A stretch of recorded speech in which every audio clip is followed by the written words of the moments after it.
नमस्कार दोस्तों। तो पाकिस्तान रोते बिलखते गिड़गिड़ाते घुटने टेक कर मांग रहा है माफी कि युद्ध विराम कर दो। तो उसी के तहत भारत ने रोक दी ऑपरेशन सिंदूर। तो देखते हैं वीडियो के अंत में होगी अपनी बात। साथ ही अगर आपका दिल करे तो सब्सक्राइब और लाइक करके कमेंट में लिख दे जय हिंद। भारत ने पाक की फतेह मिसाइल को मार गिराया। भारतीय एयर डिफेंस सिस्टम ने इस हमले को नाकाम कर दिया है। तो पाकिस्तान का ऑपरेशन बुनियान उल मरसूस नाकाम हो चुका है। भारत ने पाकिस्तान की फतेह मिसाइल को मार गिराया है। इंडिया बहुत बड़ा है, एक सूबे में वो फौजों की मूवमेंट करेंगे। पाकिस्तान के साथ जो बॉर्डर लग रहा है, इंडिया तो इज ह्यूज कंट्री और इकोनॉमी भी बहुत बड़ी है उनकी। पाकिस्तान के लिए बहुत बड़ी प्रॉब्लम क्रिएट हो जाएगी। ये वो मिसाइल है, इसमें आवाज भी आएगी। मिसाइल आती हुई दिखी, ऊपर से लाइट आएगी और उसको हमारी S-400 की एक मिसाइल ने इंटरसेप्ट किया। और हम इसको जितनी जल्दी इसको कहें कि इसको इस सिचुएशन से बाहर निकले। लेकिन मैं इस घड़ी के अंदर पाकिस्तान की जो वॉर एफर्ट है उसके साथ नहीं खड़ा हूं, बल्कि मैं ये सवाल करता हूं एक पाकिस्तानी होने की हैसियत से कि इस जंग की नौबत क्यों आई। मजीद ये करें कि वो बजाय इसके कि वो ये अपोलोजेटिक रवैया रखें कि जी फलां को कहो जी आओ बैठ के बातचीत करा। इंडिया को ये एतराज है कि पाकिस्तान के अंदर जो मिलिटेंट एलिमेंट्स हैं, हाफिज सईद और मौलाना मसूद अजहर जैसे। आपने भी सुन लिया होगा कि लाहौर शहर के अंदर आर्टिलरी फायर सुनाई दे रहा है, बल्कि सिर्फ लाहौर शहर में नहीं, पाकिस्तान के मुख्तलिफ शहरों में हमें गोलाबारी की आवाज आ रही है, एम्यूनेशन की आवाज आ रही है। डिसाइसिव स्ट्राइक था इंडियन आर्म्ड फोर्सेस की तरफ से, सक्सेसफुली कंडक्टेड। वो मिसाइल है, इसमें आवाज भी आएगी। मिसाइल आती हुई दिखी, ऊपर से लाइट आएगी और उसको हमारी S-400 की एक मिसाइल ने इंटरसेप्ट किया। बहुत तेज आवाज आई। सिरसा पे खबर दो तरीके की आनी शुरू हुई। ये खबर कि ये मिसाइल सिरसा एयरबेस पे मारी जा रही थी पाकिस्तान की तरफ से। दूसरी खबर ये आई कि ये मिसाइल दिल्ली की ओर मारी थी। ये आपको लाइट दिखी थोड़ी हल्की सी, ये लाइट आई और इसको इंटरसेप्ट किया।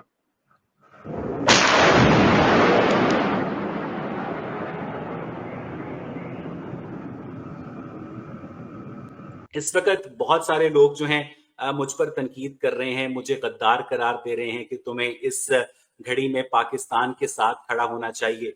लेकिन मैं इस घड़ी के अंदर पाकिस्तान की जो वॉर एफर्ट है उसके साथ नहीं खड़ा हूं, बल्कि मैं ये सवाल करता हूं एक पाकिस्तानी होने की हैसियत से कि इस जंग की नौबत क्यों आई। इंडिया को ये एतराज है कि पाकिस्तान के अंदर जो मिलिटेंट एलिमेंट्स हैं, हाफिज सईद और मौलाना मसूद अजहर जैसे, वो इंडियन टेरिटरी के अंदर सिविलियंस को निशाना बनाते हैं। और ये बात बिल्कुल ठीक है कि ये लोग खुद भी इस बात को एक्सेप्ट कर चुके हैं।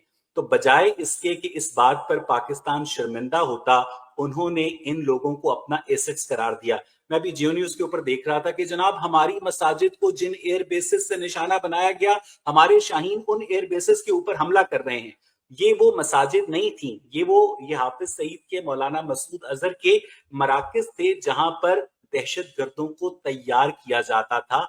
और इस तरह से खास तौर पर एक अरबी जबान के लफ्ज को बुनियाद बनाकर आप इस बात को एक कुफ्र इस्लाम की जंग के अंदर तब्दील कर रहे हैं। तो आप इंडियन आर्मी की जो स्पोक्स पर्सन है कर्नल सोफिया कुरैशी, उनके ईमान को आप किस कुरान पर तोलेंगे? इसी सारी सिचुएशन पर बात करने के लिए न्यूजीलैंड से अरविंद सहारन मेरे साथ मौजूद हैं। अरविंद भी जो है मेरी तकलीफ को, मेरे दुख को, मेरे दर्द को शेयर करते हैं कि जो सिचुएशन है वो कम से कम यहां तक नहीं पहुंचनी चाहिए थी। अरविंद जी, बहुत बहुत शुक्रिया आपका। आपने बिल्कुल दुरुस्त फरमाया कि हालात यहाँ तक नहीं पहुंचने चाहिए थे। हिंदुस्तान ने जो कार्रवाई की, वो अगर आपने प्रेस ब्रीफिंग देखी हो तो उसमें बिल्कुल वाज़े अल्फाज में ये बात कही गई कि हमारा हदफ जो है पाकिस्तान की अफवाज या पाकिस्तान के जो आवाम हैं वो नहीं है। हमने कुछ टेरर कैंप्स के ऊपर कार्रवाई की है और उनके पास जो डिटेल्ड इंफॉर्मेशन थी, उन टेरर कैंप से हिंदुस्तान के अंदर जो दहशतगर्दी हुई, उनका सबका बैकग्राउंड देके और फिर बहुत ही वेल कोऑर्डिनेटेड प्रिसीजन के साथ में वो अटैक्स इंडिया ने लॉन्च किए। और इंडिया ने कहा कि हमारी तरफ से जो कार्रवाई करनी थी वो मुकम्मल हो गई है। पाकिस्तान को चाहिए था कि अगले ही दिन वो भी कुछ कह देते, जो उनका बयानिया था कि जी हमने भी कुछ जो है, हमारी भी कुछ अचीवमेंट हैं, वो बातें आपने भी सुनी होंगी कि जी हमने इतने जेट गिराए और ये वो। तो मेरे ख्याल से बात अगर वहीं पे रुक जाती तो बेहतर था अवैस साहब, कि दोनों मुल्कों के पास कुछ ना कुछ होता सेलिब्रेट करने के लिए, अपने लोगों को मुतमईन करने के लिए कि हाँ भाई, हमने अपने जो हमारे ऑब्जेक्टिव्स थे वो हासिल कर लिए हैं। लेकिन उस दिन के बाद से लेके मुसलसल अगले 3-4 रातों तक पाकिस्तान ये कोशिश करता रहा कि वो कैसे इंडिया के अंदर हमारे मिलिट्री इंस्टॉलेशंस को टारगेट करे। हमारे यहाँ पे जो हैं बेशुमार उन्होंने मिसाइल्स, ड्रोन्स दागे, लेकिन हिंदुस्तान का जो एयर डिफेंस सिस्टम था उसमें इतनी सलाहियत थी कि उसने उन तमाम अटैक्स को रोक लिया, हवा के अंदर ही नस्ते नाबूद कर दिया। तो अच्छा अब अरविंद, पाकिस्तान जो है सॉरी उसमें सॉरी आपको इंटरप्ट कर रहा जी, हूँ। ये वो सारी बातें हैं जो इस वक्त मीडिया पर सबके सामने हैं। बिल्कुल। मैं पाकिस्तान और इंडिया की लड़ाई में लड़ाई के साथ नहीं हूं। मैं पाकिस्तान और इंडिया की लड़ाई में अमन के साथ हूं। मेरे आप जैसे इंडियन दोस्त हैं और मेरे जो फोर फादर्स हैं वो भी इंडियंस हैं और मैं इसे एक बहुत तकलीफ दे सिचुएशन समझता हूं। वो सर एक पंजाबी में, पता नहीं आपको पंजाबी समझ आती है या नहीं, मैं लेकिन ट्रांसलेट भी कर दूंगा आपके लिए। वो लाहौर में ना चिंची मैं रिक्शे के पीछे पंजाबी लिखा बोल होता है लेता हूँ। कि जी, कुछ उंज भी रावां औखियां सन, कुछ गल विच गम दा तौक भी सी, कुछ शहर दे लोकी भी जालिम सन, कुछ कुछ सानू मैनू मरन मरन दा दा शौक भी थी। मरन दा शौक भी सी। तो अरविंद, आप क्या समझते हैं कि जो आलमी ताकतें, खास तौर पर अमेरिका, यूरोपियन यूनियन और चीन जो हैं, जब अगर पाकिस्तान में चाहते हैं तो रेमंड डेविस को भी रिहा करवा लेते हैं, शमसी एयरबेस भी ले लेते हैं। 1960s में उन्होंने पेशावर में बड़ा बेर की एयरबेस भी रखी सोवियत यूनियन से जंग के लिए। तो क्या वजह है कि जब सारी दुनिया को पता है कि पाकिस्तान की जो मिलिट्री स्टैब्लिशमेंट है, हाफिज सईद को, मौलाना मसूद अजहर को, जिनको इंडियन कैद से आजाद करवाया गया रैंसम में, इंडियन एयरलाइंस का तैयारा अगवा करके, तो इनको खत्म करने के ऊपर के लिए पाकिस्तान की मिलिट्री पर क्यों दबाव नहीं डाला गया दुनिया की आलमी ताकतों की जानिब से? तो दोस्तों, आखिर भारत के सामने पाकिस्तान झुकने पर मजबूर क्यों हुआ? जैसे ही एक के बाद एक पाकिस्तानी मोर्चों को भारत तबाह कर रहा था और पाकिस्तान के हमलों को मक्खी उड़ाने की तरह एक किनारे दफन कर रहा था, पाकिस्तान की घबराहट बढ़ने लगी थी। वो समझ गया झुककर माफी मांगने में ही अपनी भलाई है और उसने संदेश लहरा दिया कि भारत की शर्तों पर ही वो युद्ध विराम के लिए तैयार खड़ा है।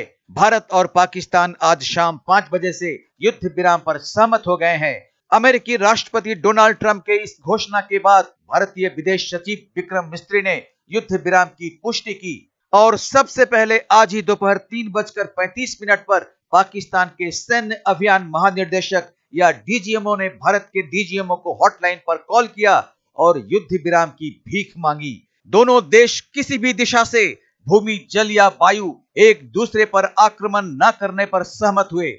यह निर्णय लिया गया कि दोनों देश शाम 5 बजे से युद्ध विराम का पालन करेंगे। इस संबंध में दोनों देशों की सेनाओं को युद्ध विराम का पालन करने का आदेश दिया गया है। दोनों देशों के डीजीएमओ 12 मई को फिर बातचीत करेंगे।